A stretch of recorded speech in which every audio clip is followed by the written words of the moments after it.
Comment ne pas hésiter avant de s'inscrire dans un club de sport de combat? C'est normal, même moi ça me fait ça.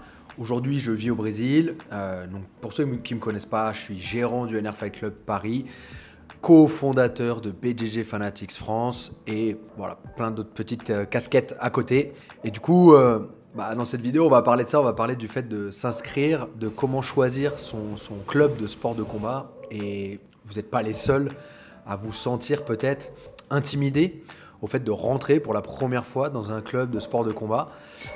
Comme je voulais vous le dire, moi ça me fait la même chose. Je me suis installé du coup au Brésil et je voulais continuer à faire de la boxe parce que j'avais commencé à faire de la boxe au NR Fight avec des très bons coachs. Et j'ai voulu continuer au Brésil, sauf que j'ai jamais franchi la porte des clubs parce que je savais pas trop où aller, j'avais pas envie de faire du fitness, j'avais pas envie de faire de la bagarre. Au Brésil, c'est soit fitness, soit bagarre. Après, j'ai pas trouvé de club comme le NR Fight en France, où justement on essaye de proposer plutôt des cours où on essaie d'accompagner les pratiquants, peu importe leur niveau, peu importe leur âge, on veut les accompagner dans ce qu'ils ont envie de faire. Donc ça peut être du loisir, ça peut être de la compétition, mais quoi qu'il arrive, les sports de combat, ça reste un sport qui peut être dangereux s'il est mal pratiqué. Donc c'est pour ça que l'accent, on le met vraiment sur le fait de sur un bon état d'esprit déjà sur le tatami et qu'on n'est pas un club de bagarre, on n'est pas là pour casser l'autre, blesser l'autre et on n'est pas non plus un club de fitness où on vient, on transpire entre copains, entre copines.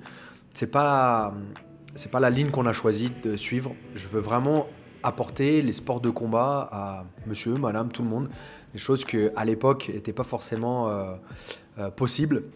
Aujourd'hui, j'ai envie d'apporter ça avec NR Fight. Et du coup, je peux comprendre que ça peut être difficile au début de franchir le cap, d'ouvrir la porte d'un club de sport de combat et d'essayer. Les conseils que je peux vous donner, déjà dans un premier temps, forcément, c'est de vous renseigner sur les clubs. Donc, comment se renseigner? Aujourd'hui, c'est assez simple. Vous avez Internet, vous tapez club, sport de combat, et avec la géolocalisation, ça va vous montrer les clubs qui sont autour de chez vous. Vous regardez les avis déjà qu'il y a sur Google et après vous allez sur le site internet et vous regardez un petit peu. Il faut regarder, voir si ça vous parle, si c'est rassurant. Après ça dépend, il y en a peut-être qui vont chercher de la bagarre. Moi je ne vous conseille pas de chercher des clubs bagarre parce que c'est des clubs qui sont destructeurs. Votre corps, vous n'en avez qu'un seul et c'est pour toute votre vie. Et moi, ça fait plus de 25 ans que je suis dans ce milieu-là et j'ai vu des gens après 5 ans, 10 ans complètement cassés et qui pensent que c'est normal parce qu'ils ont fait des sports de combat d'être cassés. Et moi, je vais vous dire tout de suite que c'est pas normal.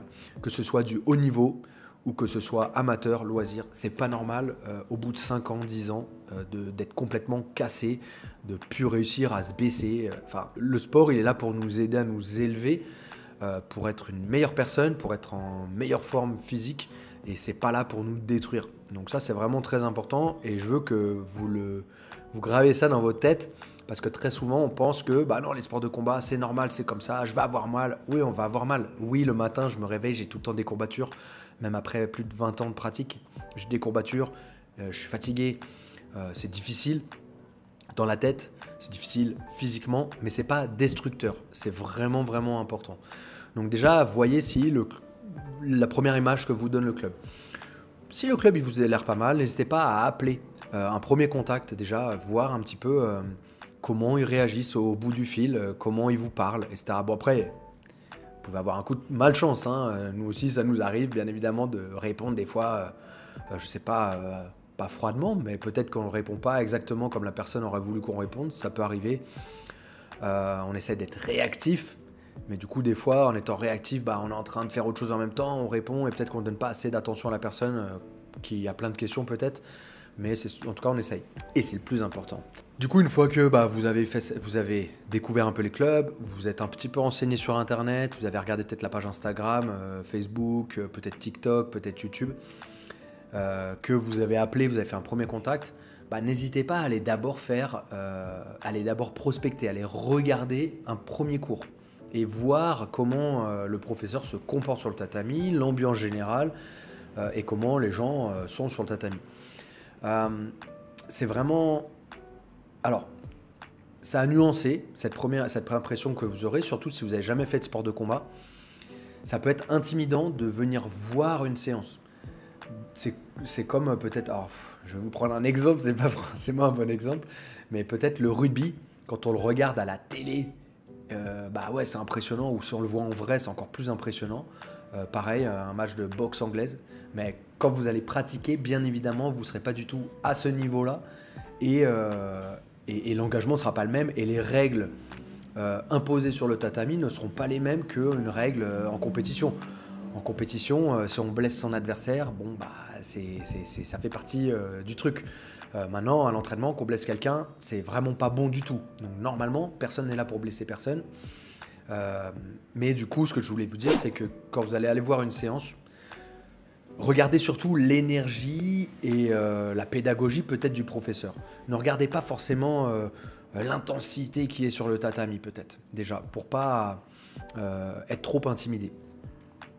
Ok, tout se passe bien jusqu'ici, ça a l'air d'être pas mal, le prof, je sais pas, s'exprime bien, a l'air d'être respectueux envers les élèves, et les élèves proposent une énergie positive dans la salle, parce que bien évidemment aujourd'hui on met beaucoup la faute sur le prof, mais en fait le prof est là pour diriger la séance, encadrer, mais aussi est-ce que les élèves se comportent bien.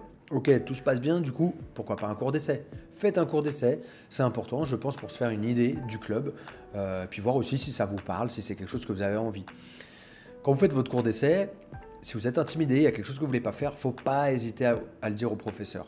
Et vous verrez sa réaction au professeur. Il y a des professeurs qui n'acceptent pas. Non, t'es là, tu dois t'entraîner, tu dois faire ça, ça, ça. Non, mais désolé, je suis pas super à l'aise. Je suis pas à l'aise encore pour faire peut-être... des fois, vous allez arriver dans une séance où il va y avoir peut-être un peu de session libre, de combat libre. Bon, c'est pas exactement ça, mais des sparring, on va dire, libre. Pardon. Et du coup, peut-être que vous serez pas à l'aise. Peut-être que le professeur, il vous aura pas repéré en disant « Ah, c'est un cours d'essai, ou c'est un premier cours, ou c'est d'un de ses premiers cours. » Je veux pas qu'il fasse tout de suite des sparring. Il y a du monde des fois, hein, c'est des cours collectifs. Donc voilà, le professeur n'a pas toujours l'œil partout.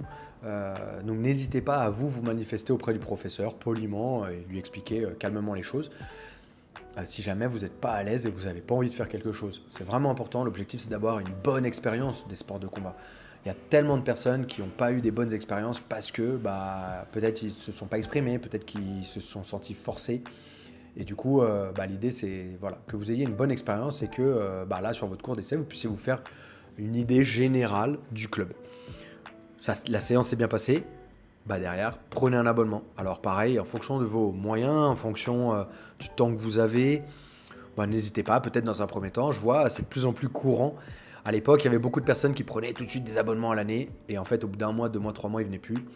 Donc forcément, ça arrange les salles de sport, les sports de combat, ou sport en général. Moi, c'est pas tellement ce que je recherche vraiment des gens qui sont épanouis dans leur pratique et qui ont envie de pratiquer au club régulièrement. Donc n'hésitez pas à prendre peut-être d'abord 1 mois sans engagement, ou peut-être 3 mois sans engagement, ou 6 mois sans engagement. En tout cas, nous, c'est ce qu'on propose. En général, les salles, elles proposent ça. Peut-être moins dans les associations, mais les salles privées proposent ce genre de formule. Donc n'hésitez pas à prendre ça. Par contre, si vous voulez que votre pratique, elle soit... comment je peux dire ça? Si vous voulez kiffer votre pratique au maximum, donnez-vous à fond dedans. Rentrez dedans à fond sans non plus griller les étapes. Parce que on ne peut pas passer d'une vie de sédentaire à une vie d'athlète de haut niveau où je m'entraîne 2 fois par jour comme ça du jour au lendemain. Un autre exemple, quand je suis arrivé au Brésil, ça faisait un moment que je ne m'entraînais plus. J'ai commencé d'abord avec 2 entraînements par semaine, 3, 4, 5, et j'ai augmenté au fur et à mesure, et c'est comme ça que ça doit se faire. Même quelqu'un qui pratique depuis longtemps, il doit faire comme ça quand il s'est arrêté un bon moment. Donc n'hésitez pas à faire ça déjà quand vous commencez. Commencez tranquille, 2 séances par semaine, peut-être 3. Équilibrez aussi votre vie à côté. Alimentation, plus de sucre rapide, plus de gras. On évite les McDo, on évite les kebabs, on évite toutes ces choses-là. Plus de soda, coca, etc. Et on se donne à fond dedans et on achète le matériel qu'il faut. On essaye de faire ce qu'il faut pour se donner toutes les chances de réussir et de kiffer ce sport. C'est vraiment important. Trop souvent, je vois des gens qui hésitent, qui n'ont pas forcément envie d'acheter le bon matériel, qui vont pas forcément beaucoup s'investir dès le début. Moi, je pense qu'il faut s'investir dès le début et prendre la chose au sérieux. Alors, bien évidemment, ça va pas se faire du jour. Enfin, Ça va pas se faire du jour au lendemain que vous allez être discipliné, réveil à telle heure, étirement le matin, séance de yoga après, méditation, etc. Ça se fait pas comme ça du jour au lendemain. Mais je pense que c'est quand même important de rapidement rajouter 2 à 3 entraînements par semaine. 3 entraînements, c'est vraiment le minimum pour pas être frustré. 2 entraînements, ça reste, on va dire, une séance où voilà, je fais découverte, je suis avec des gens, je kiffe, je me dépense, etc. Mais ça va être très difficile de progresser avec 2 séances par semaine. Il faut prendre au minimum 3 séances par semaine. Si vous ne pouvez pas prendre 3 séances par semaine, bah vous en prenez 2 et vous en faites une à la maison où vous allez par exemple, si c'est des sports, si vous faites de la boxe, bah vous allez regarder des vidéos de boxe pendant 1 heure. Vous branchez vraiment votre cerveau sur la discipline et vous essayez de comprendre, vous lisez le règlement, enfin voilà, ayez la bonne attitude pour essayer de vous donner toutes les chances de réussir dans ce sport. Voilà, et si jamais ça vous plaît, derrière, prenez un abonnement sur 1 an. C'est un engagement envers le club et envers vous-même. Donc vous devez vous accrocher toute l'année. Puis à la fin de l'année, vous faites un bilan et vous voyez si vraiment vous voulez continuer ou pas. Voilà, j'espère que ça vous a aidé. N'hésitez pas, ça peut être vraiment intimidant, mais si vous respectez bien ces étapes-là, peut-être que ça peut vous rassurer. Et puis aussi d'être bien sûr de ne pas mettre les pieds n'importe où. Si vous voulez venir essayer le NR Fight Club, n'hésitez pas. Les informations, elles sont dans la description. Pour ma part, on se retrouve dans une prochaine vidéo. N'hésitez pas si vous avez des questions, des sujets sur lesquels vous voulez que j'aborde pour des gens qui peut-être s'entraînent pas encore ou qui ont commencé mais qui sont un peu perdus. N'hésitez pas à mettre ça dans les commentaires et puis j'essaierai de répondre à ça dans une prochaine vidéo. Merci à tous. Ossa!